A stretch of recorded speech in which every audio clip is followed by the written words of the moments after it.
ഏതില്ല ഇവിടെ ഇവിടെ ഓ അങ്ങേ അറ്റത്താണ്. അത് കുറച്ച് പാടാണല്ലോ. ഓ ഇവിടെ ഇടാം.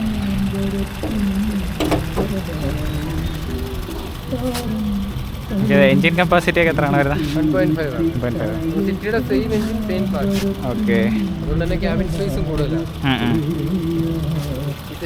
ടർബോ അല്ല, നാച്ചുറൽ ആസ്പിറേറ്റർ അല്ലേ? ടർബോ അങ്ങനെയുള്ള വരുന്നില്ല. 10 years ഒരു വാറണ്ടിയും പ്രൊവൈഡ് ചെയ്യുന്നുണ്ട്. ഓക്കെ.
അലോയ്സ് എത്ര വരുന്നത്?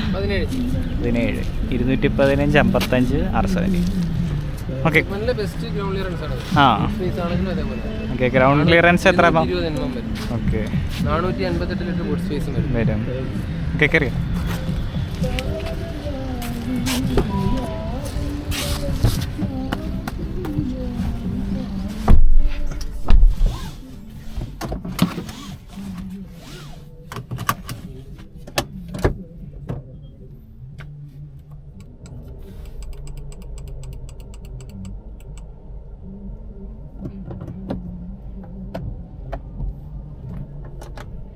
വയർലെസ് ചാർജിങ് ഉണ്ടല്ലേ? വയർലെസ് ചാർജർ ഉണ്ട്. അതിൻ്റെ ബട്ടണാണ് ഇതായി വരുന്നത്. ഓൺ ആക്കാനും പറ്റും.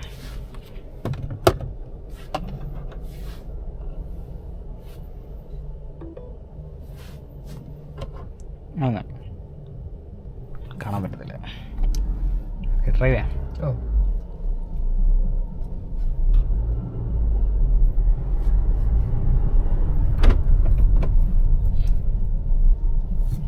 ക്യാമറ ഇങ്ങനെ ഓൾവേസ് ഓൺ ആയിരിക്കും? ഓൾവേസ്. ബാക്ക് ക്യാമും ലെഫ്റ്റ് സൈഡിൽ നമുക്ക് ഒരു ക്യാമറയും വരുന്നുണ്ട്, ബ്ലൈൻഡ് സ്പോട്ടിൽ. അത് രണ്ടും നമുക്ക് ഓൾവേസ് ഓൺ ആക്കി ഇടാൻ പറ്റും. അതുകൂടാതെ ഈ ഒരു ചെറിയ സ്ക്രീനിൽ തന്നെ ഓൺ ആക്കി ഇടാനും പറ്റും. അതിൻ്റെ ഓപ്ഷൻ വരുന്നുണ്ട്. ഓക്കെ.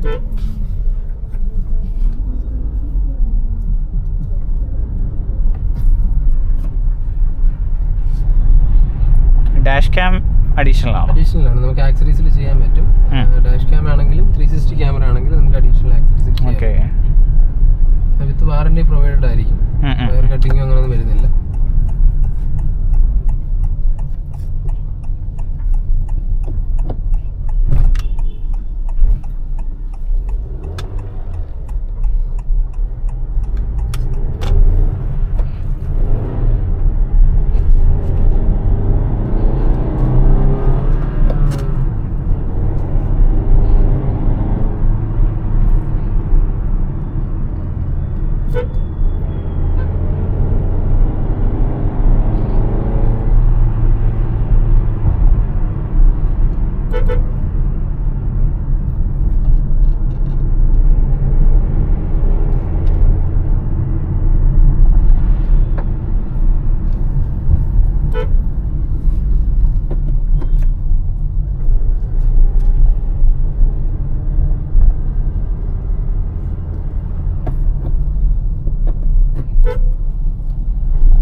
ഇതിപ്പോൾ ഏത് വേരിയൻ്റ് എങ്ങനെയാണ് വരുന്നത്? ZX ആണ് ഫുൾ ഓപ്ഷൻ.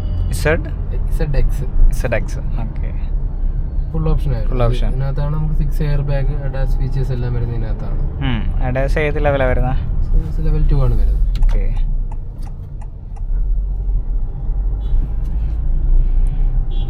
ഇതിൻ്റെ ഓട്ടോമാറ്റിക്കും അല്ലേ? ഓട്ടോമാറ്റിക് ഉണ്ട്.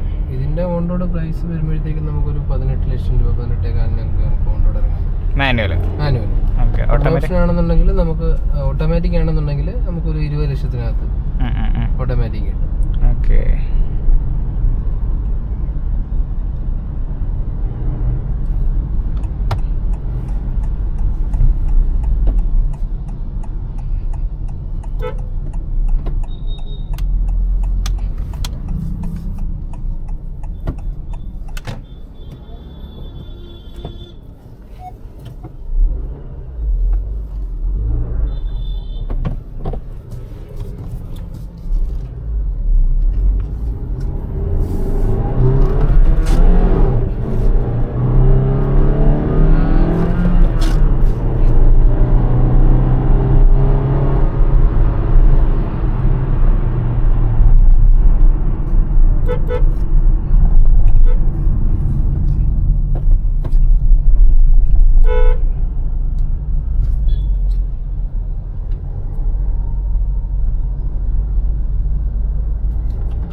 ബാക്കി വേരിയൻസ് ഒക്കെ വരുന്നത് ഏതൊക്കെയാണ്? നമുക്ക് സ്റ്റാർട്ടിംഗ് വേരിയന്റ് SU എന്നുള്ളൊരു വേരിയന്റ് ആണ്. നമുക്ക് നോർമൽ നമുക്ക് സ്റ്റാർട്ട് ബട്ടൺ വരുന്നുണ്ട്. റിവേഴ്സ് ക്യാമറ ഉണ്ടാവില്ല, വേറെ ഫീച്ചേഴ്സുകളൊന്നും ഉണ്ടാവില്ല, ഒരു വീൽ കപ്പ് പോലും ഉണ്ടാവില്ല. നോർമൽ ഇതാണ് നമുക്കൊരു ബേസ് ആണ്. 4 door power window, ABS CPD, പിന്നെ പുഷ് സ്റ്റാർട്ട് ബട്ടൺ ഉണ്ടാവും, സ്മാർട്ട് കീ എൻട്രി ഉണ്ടാവും. ഇത്രേ ഉണ്ടാവുള്ളൂ. അത് കഴിഞ്ഞ് വരുന്ന വേരിയന്റ് ആണ് V എന്നുള്ളത്. ഈ മുതലാണ് നമുക്ക് ടച്ച് സ്ക്രീനും വീൽ കപ്പ് വരുന്നുണ്ട്, പിന്നെ ഈ വാക്കവേ ഓട്ടോലോക്ക് സിസ്റ്റം വരുന്നുണ്ട്. അതല്ല ഈ V മുതലാണ് വരുന്നത്. പിന്നെ വരുന്നതാണ് VX വേരിയന്റ്. അത് വരുമ്പോഴത്തേക്ക് ഈ 17-inch അലോയ് വീൽസ് വരും, സൺറൂഫ് വരും. അതേപോലെ തന്നെ ഈ റൂഫ് റെയിൽ വരുന്നത് VX മുതലാണ്, മേളിലത്തെ. പിന്നെ ബാക്കിലെ വൈപ്പറും VX മുതലാണ് വരുന്നത്. അതിനകത്ത് പിന്നെ വയർലെസ് ചാർജറും VX മുതലുണ്ടാവും. അതിന്റെ സീറ്റ് എല്ലാം വരുന്നത് ഫാബ്രിക് ആയിരിക്കും. അത് ഡ്യുവൽ ടോൺ സീറ്റ്സ് ആണ് വരുന്നത്. വൈറ്റ് ആൻഡ് ബ്ലാക്ക് ആയിരിക്കും വരുന്നത്. ഈ ടാൻ ആൻഡ് ബ്ലാക്ക് വരുന്നത് ഫുൾ ഓപ്ഷനിൽ മാത്രം.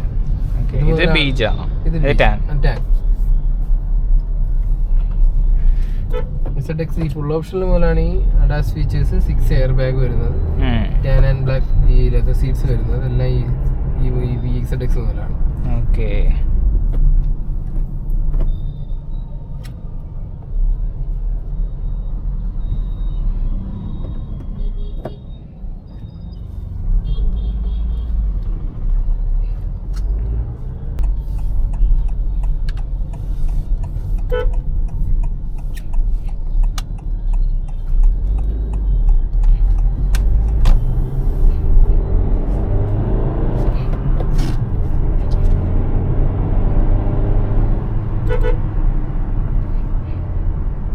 ഈ VX ZXും അഡാസിന്റെ വേരിയേഷൻ മാത്രമേ ഉള്ളൂ തമ്മിൽ?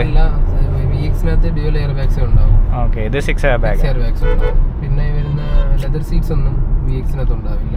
ഓക്കെ, 6 എയർ ബാഗ്സ് ഈ ലെതർ സീറ്റ് എല്ലാം VX-നകത്ത് ഉണ്ടാവും.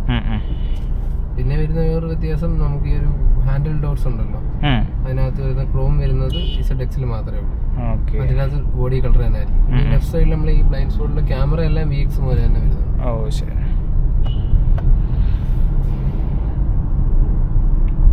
ലൈറ്റ് LED തന്നെയാണ്, എല്ലാത്തിലും LED തന്നെയാണ്. സ്റ്റാർട്ടിങ് ഈ പറഞ്ഞ ഏറ്റവും ബേസ് മുതൽ തന്നെ LED ലൈറ്റ്സ് തന്നെയാണ്.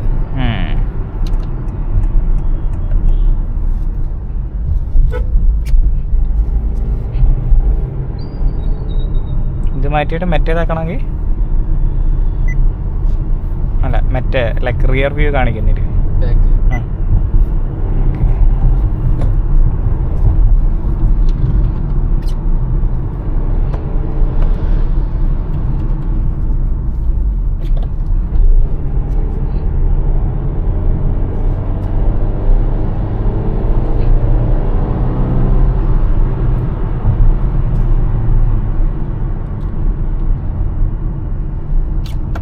പിന്നെ ADAS സ്റ്റിയറിംഗ് കറക്ഷൻ ഉണ്ടോ? സ്റ്റിയറിംഗ് കറക്ഷൻ വരുന്നുണ്ട്. Collision mitigation braking. ഫ്രണ്ടിൽ ഒരാൾ 5 കിലോമീറ്റർ സ്പീഡ് കഴിഞ്ഞാൽ തന്നെ ഫ്രണ്ടിൽ ഒരാൾ പെഡസ്ട്രിയൻ ആണെങ്കിലും വണ്ടി ആവണം എന്തോ ആവട്ടെ, ഫ്രണ്ടിൽ വന്ന് ഉണ്ടെങ്കിൽ ഓട്ടോ സെൻസ് ചെയ്ത് ബ്രേക്ക് ചെയ്യും.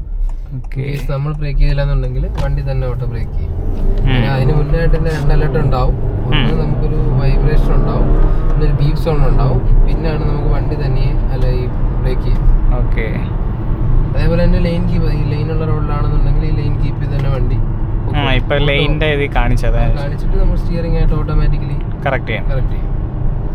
പിന്നെ റോഡ് ഡിപ്പാർച്ചർ മിറ്റിഗേഷൻ, അതൊരു 60 കിലോമീറ്റർ സ്പീഡ് കഴിഞ്ഞിട്ടാണ് ആക്റ്റീവ് ആവുന്നത്. അത് നമ്മൾ നേരെ പോകുമ്പോഴേ തന്നെ ലെഫ്റ്റ് സൈഡിലെ ലൈൻ കഴിഞ്ഞ് പുറത്തോട്ട് പോവുകയാണെന്നുണ്ടെങ്കിലും സെയിം കറക്റ്റ് ചെയ്ത്.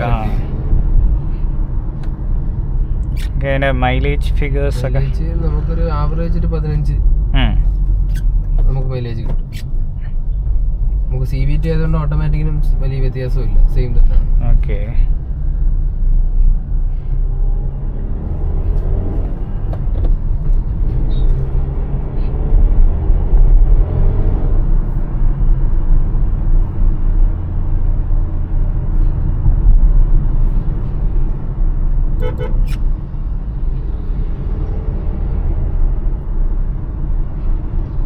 ഈ ഒരു ഡിസ്പ്ലേയുടെ കൺട്രോൾസ് എവിടെ ആയിട്ടായിരുന്നു?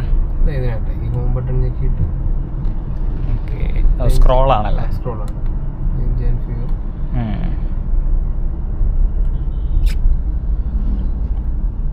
സേഫ്റ്റി സപ്പോർട്ടിനകത്താണ് നമ്മൾ ഇതിന്റെ